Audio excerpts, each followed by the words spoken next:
ముఖ్యంగా రాజకీయ పరంగా తెలంగాణ రాష్ట్రంలో ఏ మారుమూల గ్రామంలోని ఏ అవగాహన లేని ఒక వ్యక్తిని కలిసినా కూడా హైడ్రా విషయం చర్చిస్తూ ఉన్నారు. గ్రామ పంచాయతీ ఎక్కడైనా హైడ్రా విషయం చర్చిస్తూ ఉంటారు. హైడ్రా విషయంలో బాధపడడం పాపత్వం నిజంగా కూడా. మరి ప్రభుత్వానికి ఎందుకు బుద్ధి వస్తుందో ఇప్పటికీ అర్థమవుతలేదు. సోషల్ మీడియా ద్వారా ప్రత్యక్షంగా పరోక్షంగా ప్రజల నుంచి విమర్శలు వస్తున్నప్పుడు కూడా, ప్రజల నుంచి వ్యతిరేకత వస్తున్నప్పుడు కూడా ప్రభుత్వము అధికారులతో పత్రికా విలేకరుల సమావేశాలు పెట్టించి వార్నింగ్లు హెచ్చరికలు జారీ చేసేటువంటి స్థాయికి దిగజాడం ఇంతకంటే మూర్ఖత్వం ఇంకోటి కాదు. ప్రభుత్వ పరిస్థితి అంటే డ్యామేజ్ కథలకే పరిస్థితి. అనుకున్నది ఒకటి, అయింది ఒకటి. మేము కూడా ఏదో ఉద్ధరిస్తారవచ్చు అని చెప్పి మేము కూడా మొదట్లో భావించాం. మేము కూడా ఒక పెద్ద బిల్డింగ్ కొట్టి మిగతా కూడా ఒకటి ఇంద్రమ్మ రాజ్యం అంటున్నాడు. మళ్ళీ ఏమి ఇంద్రమ్మ రాజ్యం? ఇలా ప్రజలు మీకు ఎత్తుకొట్టేసారు. 6 గ్యారెంటీలు చూసి అరే ఇంద్రమ్మ రాజ్యం చేస్తామని చెప్పి మీరు హామీ ఇస్తే ప్రజలు మీకు నమ్మి ఓటేసారు. ఇంద్రమ్మ రాజ్యం అంటే ఏంది? పేదలు ఇల్లు కూర్చొని ఇంద్రమ్మ రాజ్యమా? పేదలకు పట్టాలు ఇవ్వకపోవడం ఇంద్రమ్మ రాజ్యమా? పేదలకు ఇండ్లు ఇవ్వకపోవడం ఇంద్రమ్మ రాజ్యమా?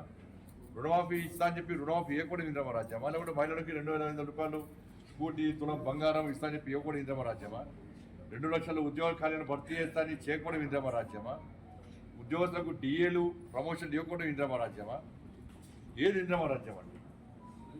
మొత్తం చుక్క జుబర్తులు చేయాలి కాంగ్రెస్ పార్టీ ప్రభుత్వము. చుక్క జుబర్తులు పేద ప్రజలకు. పాపం మనం చూస్తే ఎంత బాగా అనిపించింది. ఇంటికి కూడా తోరణానికి వాడిపోలే. వారం రోజుల ముందు గృహప్రవేశం చేస్తే వారం రోజుల తర్వాత వచ్చి కూర్చేసారు.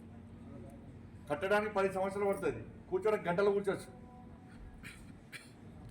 అది ఏదో ఉద్ధరించినట్టు కాదు. అది అరే వాళ్ళకి పట్టాలు ఉన్నాయి, వాళ్ళకి డాక్యుమెంట్స్ ఉన్నాయి, లింక్ డాక్యుమెంట్స్ ఉన్నాయి, గ్రామ పంచాయతీ పర్మిషన్ ఉంది, హౌస్ పర్మిషన్ ఉంది, అన్ని రకాల బ్యాంకు లోన్స్ ఉన్నాయి వాళ్ళకు.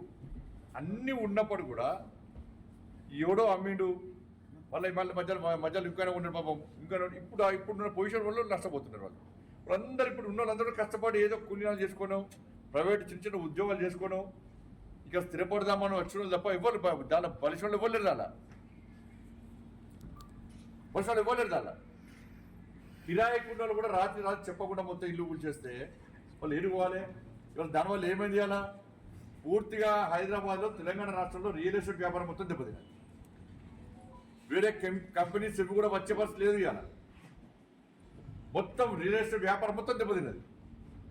రియల్ ఎస్టేట్ వ్యాపారం దెబ్బతిన్నది. ఆర్థికంగా తెలంగాణ రాష్ట్రం పూర్తిగా అధోగతి పాలైపోయింది ఇవాళ ఈ హైడ్రా వల్ల. ఇంత వ్యతిరేకత వస్తే ప్రభుత్వం కూడా సమీక్షించుకోవాలి. కనీసం దాని గురించి ఆలోచించకుండా ఇంకా ఏమో ఉద్ధరించాలని చెప్పి ఏమో ఉద్ధరిస్తామని చెప్పి ఇంత ప్రజా వ్యతిరేకత ఉన్నప్పుడు కూడా మొండి వైఖరితో ఇంకా ముందుకు సాగుతా ఉండడం ఇది మంచి పద్ధతి కాదు. భారతీయ జనతా పార్టీ దీన్ని పూర్తిగా వ్యతిరేకిస్తుంది. హిట్ టీవీ యాప్ ని డౌన్లోడ్ చేసుకోండి. ఇందులో short news, live news, entertainment movies అన్ని అవైలబుల్ గా ఉన్నాయి. Please download hit TV app. Hit TV app ని ఫ్రీగా డౌన్లోడ్ చేసుకోండి.